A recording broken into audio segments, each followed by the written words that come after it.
purpose of this tutorial is to show how to create this plasma type effect. Before I start into the tutorial, I'm going to show you the steps that go into making this. So the first one is the smoky effect, which is cool in itself. If we break this down, in actual fact it's an effect in reverse, so we see the letters dissolving.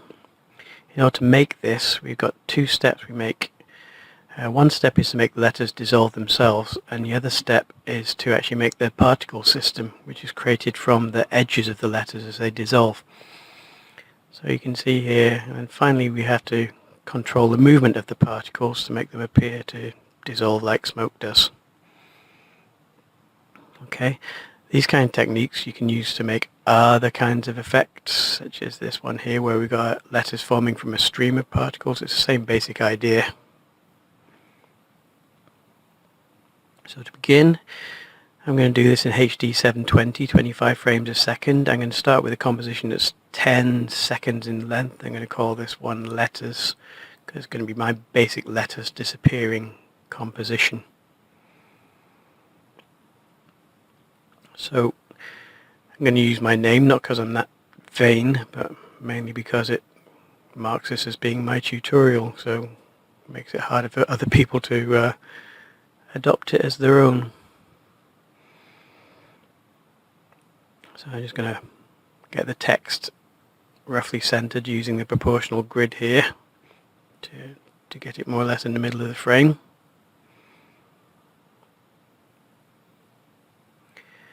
And then what I actually want is I don't want to be using text. I actually want to use a series of masks. So I'm going to create masks from this text using the create masks from text command.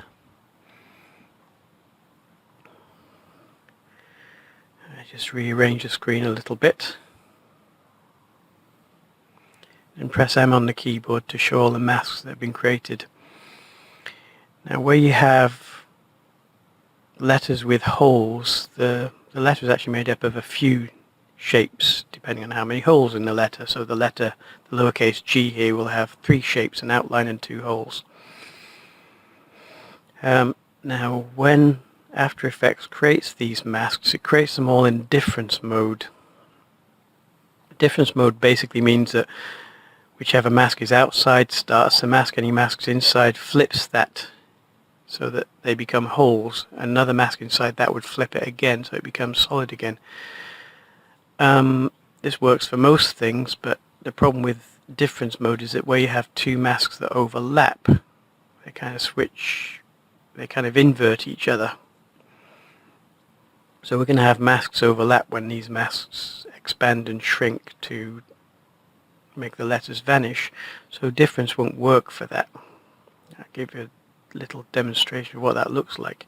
If I use mask expansion to shrink the outside letter A here, you see when it goes over the hole starts to fill in. That's not what we want. We want it that when it goes over the hole stays being a hole. So in order to do that, I'm going to change all my outside masks to add mode and all my hole masks to subtract mode. When you do this, you have to make sure that your outside masks are above the hole masks. In other words, any add mask has to be above a corresponding subtract mask in the list. So this was already the case for my Times Roman font, but different fonts have the orders in different arrangements, so you have to check.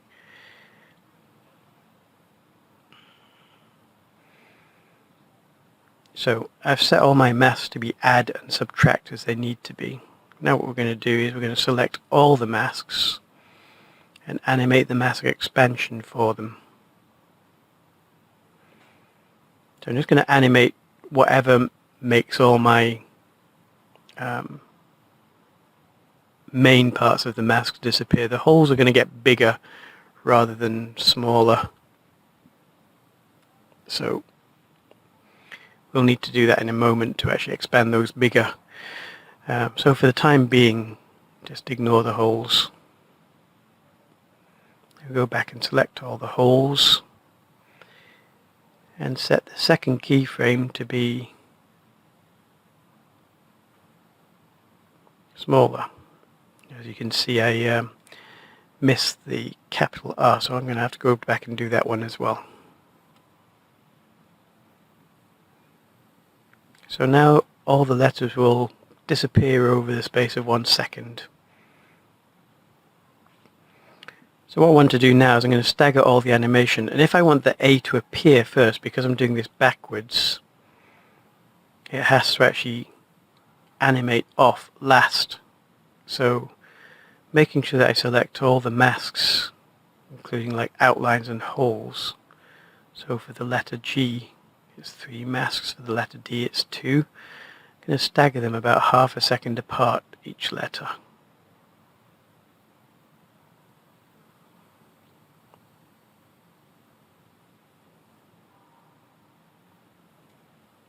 So working backwards, remember.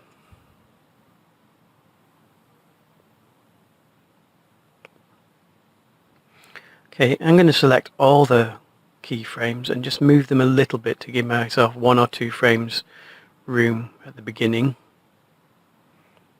Actually 1 is enough. And I'm going to trim the comp so it's just about 1 frame bigger than it needs to be. So set the work area to the length you want it to be. Then you can right click in the work area and choose trim comp to work area to actually reset the length of the composition.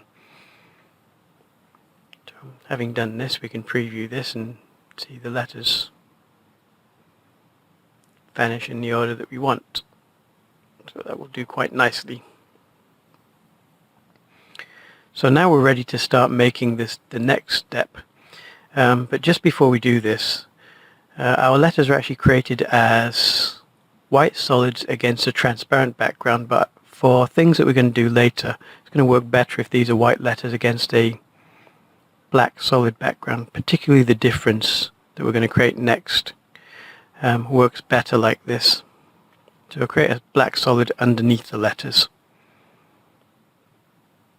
Okay, now to make my difference composition, I'm going to drag this letters composition onto the new composition button. And I'll rename this new composition as difference.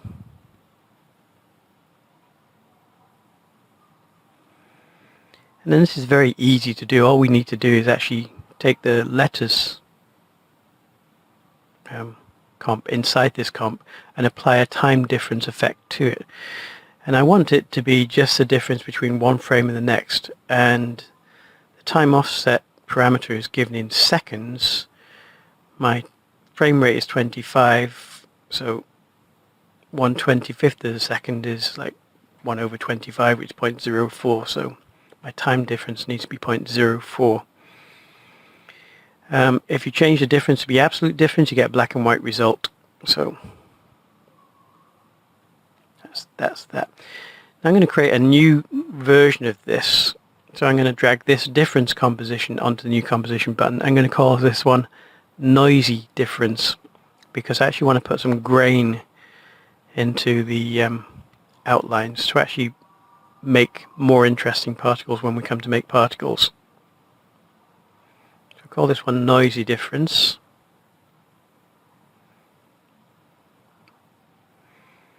And what I'm going to do is I'm going to make a layer of noise, so to create a new solid.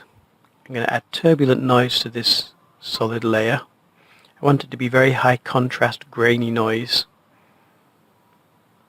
There we go, noise and grain, turbulent noise. I'm going to up the contrast to about 1000. I'm going to open out the transform rollout and drop the scale to 20.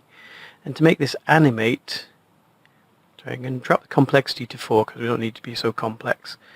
To animate it, I'm going to alternate click on the evolution stopwatch and then add the expression time multiplied by 200.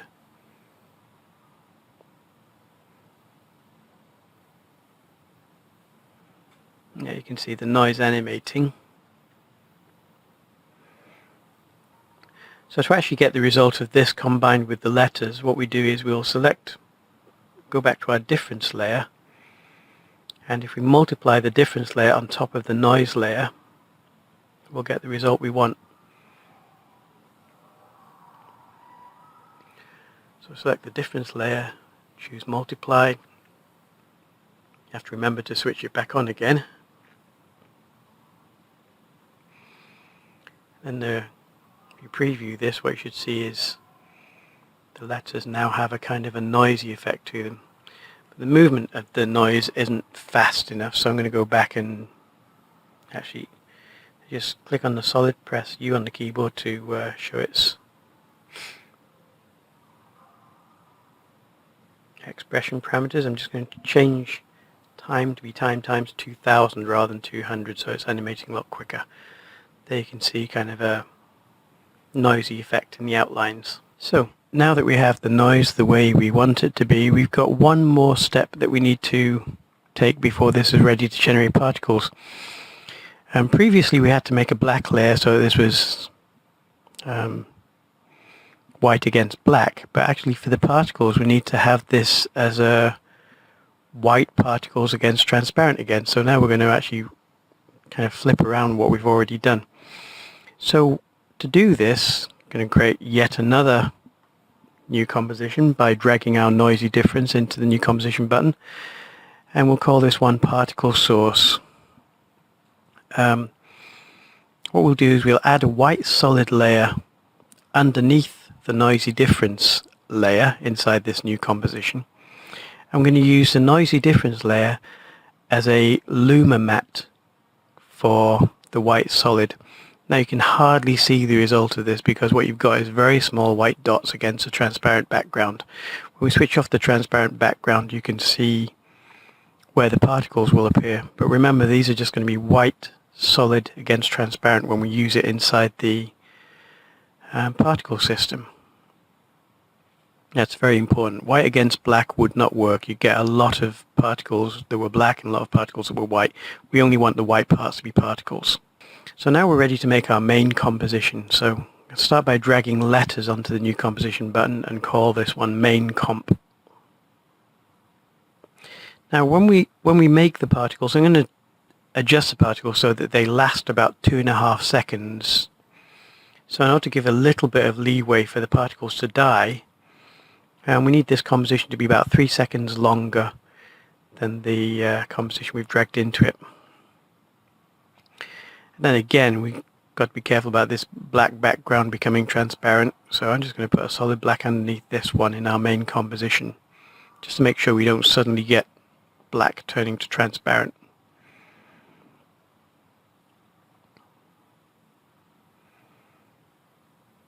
Then we drag in our particle source composition and then add a white solid, and we'll call this layer particles. But what I'm going to do is I'm going to pre-compose this layer before we do anything to it, and that's because I actually want this layer, rather than just contain a white solid, I want it to contain color animated noise. And I cover this a lot more in some of the particle playground tutorials that I've already uploaded. Basically, we're going to use the animating noise in this layer to control the movement of the particles. So, add my favorite turbulent noise to this solid, which I've renamed as red noise. Just going to leave all the settings default except alternate click on the evolution button and add a time multiplied by 200 expression to it. So you can see this kind of slow movement of the noise, and you've got to imagine that that's going to be the slow movement of the particles. So it looks about right to me at that kind of a speed. Now what we want to do is we want to tint this noise, so instead of being black and white, it's black and red. So we use a tint color correction effect, and the map white to parameter we set to be pure red 25500. Then we need another layer exactly the same, except we want it to be green noise. So I'm going to duplicate this layer, change its name to green noise, and then for the map white to parameter, change this to be 02550.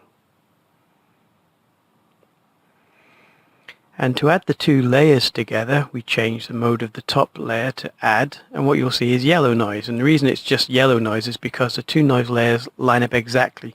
We don't want them to line up exactly because that would mean the particles were always moving up when they moved left and always moving down when they moved right, which would make them always move in a kind of diagonal fashion.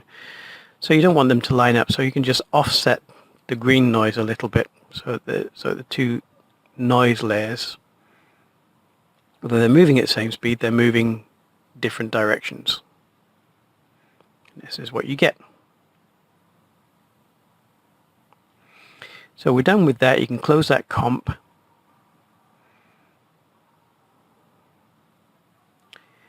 And now we're going to go through the steps of building our particle system. So you have to remember that this is what's in this layer, this green and red noise. But once we apply the particle playground effect to this, so go effect simulation particle playground, it's going to disappear. So you won't see the noise, but you've got to remember that it's still there underneath the effect, because we are going to use it later. So the first thing you'll get with this is you get this little fountain of particles created by the particle playground effect. We don't want that, so we open out the cannon rollout, change its particles per second for the cannon to be 0. And instead we're going to explode the particle source layer. So open the layer exploder rollout and choose the particle source layer to be the one that's exploding. I'm going to change the radius of the particles up to, well, say 5, so that we're not generating quite so many particles when we first explode with this. I'm going to change the dispersion of particles, which how fast they spread apart, to 200. I'm going to drop this down again later, but I just want to be able to see the effect at first. So if we scroll through this, I'm going to switch back on my letters layer, which I switched off a little bit earlier. And I've switched off the particle source layer because we actually want it to affect the particles comp layer, the particle generation layer. We don't want it to actually be visible. We only want it to generate particles. So you switch that one off, switch on the letters layer. This is what you get.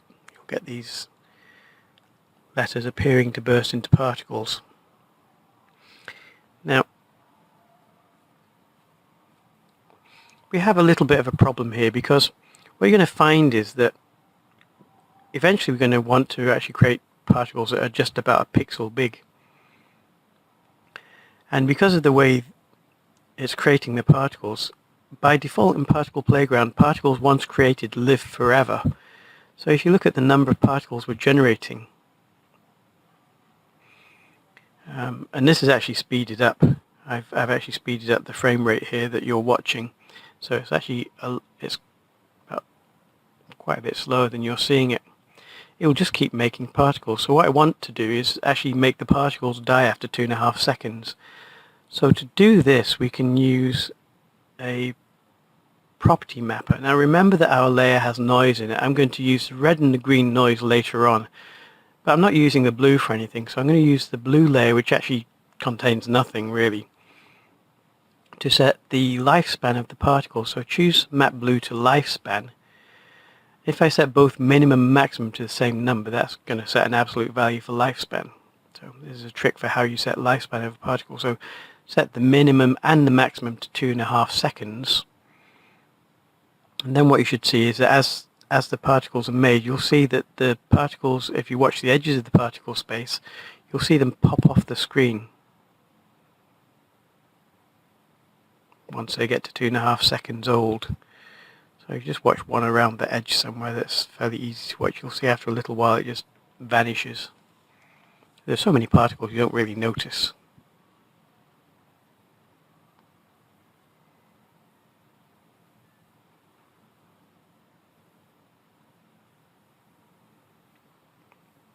Okay, and because of that, you notice that the number of particles, once we get so far through the letters, is staying at around about 30,000, which is quite a lot, but manageable. If we hadn't been doing this, we'd be way up by now. And you also notice that as the last letters are disintegrating, the number of particles comes down again because the ones created earlier have all died. So this is going to help us to speed up our rendering a little bit, to control just how many particles we're dealing with. It's not just a trick for these letters, this is a trick you can use for many kind of particle applications. So I'm going to change this velocity dispersion back down. I think I'll make it about 50, make it a bit bigger than default of 20. So this is how fast the particles spread out when they break off from the letters. I'm also going to switch off gravity because I don't actually want the particles to drop down according to gravity. They're supposed to swirl around like smoke. So now if you preview this, I've actually increased the size of my particle radius again so we can preview a little bit faster.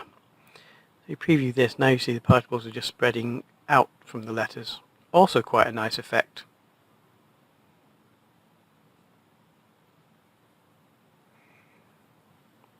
What I want them to do though is, I want them to appear more like smoke. Now smoke disperses, so as something disperses, two things happen. It becomes more transparent and it kind of spreads out a bit. So I'm going to make these particles increase in size and decrease in opacity as they get older.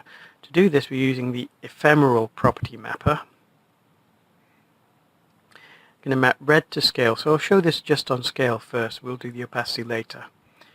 So I'm going to use the same, its own layer as a map. It doesn't actually matter what layer I use so long as it covers the entire screen, because we're not going to use the values in the layer for anything. We're going to set both values for scale to 4, so it's going to become 4 times bigger. Now at the moment that means that it's always 4 times bigger. But what we do is we use the effects particles older younger than setting to be 1.5 seconds, and then we're going to feather the age over 2 seconds. That will mean that after half a second particles start to grow and they become their maximum after 2.5 seconds. So you see as the particles are created they grow bigger. Now to deal with the opacity we do the same thing. We set both values, we'll use the green channel for this, doesn't matter what channel we use. Use green values and set them both to 0. Because we've set the age feathering, they're only going to become transparent, completely transparent, once they're 2.5 seconds old, which is when they die. So now you get this kind of spreading smoke effect.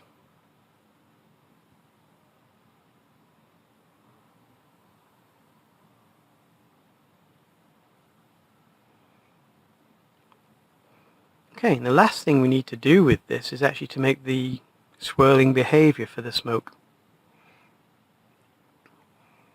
And remember the red and green noise, this is where we use this. So we're going to actually map the red to the x-force value and make it that when it's no red we'll push to the left by a force of 50. When it's full red we push to the right by a force of 50. With the green we'll map that to the y-force, do the same values, so it will be pushed up when it's no green, pushed down when it's full green. And what you get is, because of the noise in the layer, this is going to cause the particles to swirl around. So just to see the absolute final effect, we'll change the radius of the particles back down to 1. And this obviously is my preview. I've cut out the actual previewing of this because it takes quite a while. So, because we don't want it to be generating these particles all the time when we go to our next few steps, what I'm going to do is, now that I've got the particles doing what I want, I'm going to actually render out this as a JPEG sequence. Because I'm going to be blurring and creating effects, I don't really need to be that high quality, so JPEG will do for this. Obviously if you wanted high quality images, maybe you want to render as something else. I'm going to be applying blurs and things to this anyway, so JPEG will work fine. So yeah, I've rendered my frames. I'm going to import them back in as an image sequence. First thing I'm going to do is I'm going to make sure that my footage is being interpreted as 25 frames a second. Because if you haven't set this already, then After Effects will default to 30 frames a second. Then I'm going to make a new composition containing the rendered frames by dragging that onto the new composition button. There we have it. Now once this is running backwards, I want the letters to stay on the screen for a short while, maybe a couple of seconds at the end. So I'm actually going to extend this animation. It was 8 seconds, so I'll extend its composition length to be 10 seconds so that my final words will stay on the screen for 2 seconds after they're created.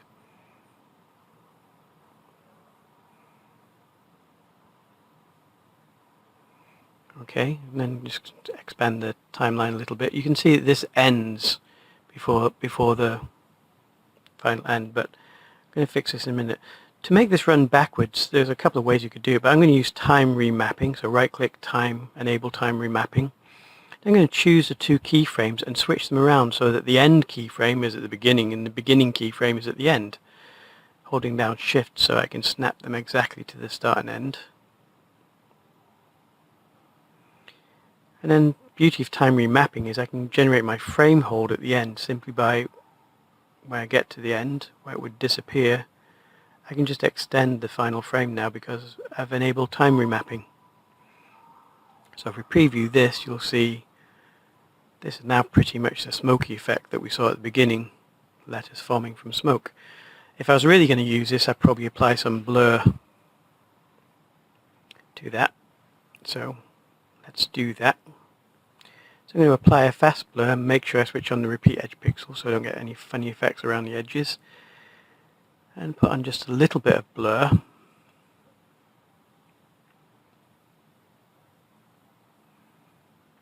That unfortunately causes the letters to be blurry as well. So what I'm going to do, I'm going to sharpen up the effect by applying a levels, and instead of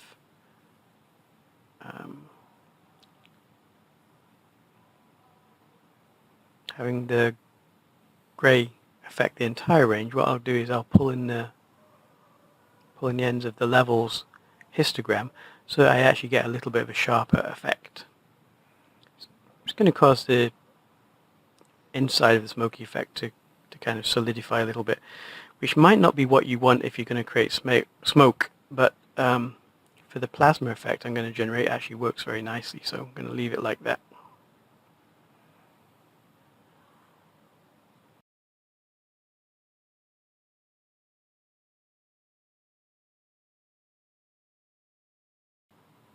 Okay, so I've skipped a few steps here, but basically what I'm doing here is I'm applying a colorama effect. What I've done here is I've chosen the solarized gray preset from the output cycle of the colorama effect. And then if I actually, at the 3 o'clock and 9 o'clock levels on this color circle, apply a kind of a blue and a cyan type color,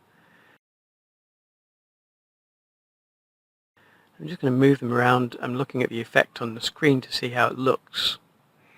That looks about the way I want it to look. So if I preview with this solarize effect on it, you can see that this is pretty much the plasma effect that you saw at the beginning. Now the only other thing that I want to add to this is to add a glow effect. And the glow effect is going to let me add in a couple of other colors that only come through where the thing is glowing. So in order to actually add different colors, I'm changing the glow colors to this A and B color setting, the color looping to just this sawtooth A to B setting. And I'm going to choose two different colors for my color A and color B. Before I do this, just let's make sure we can actually see the glow. So I'm dropping the glow threshold. Depending on how your scene looks, you may have to use different numbers.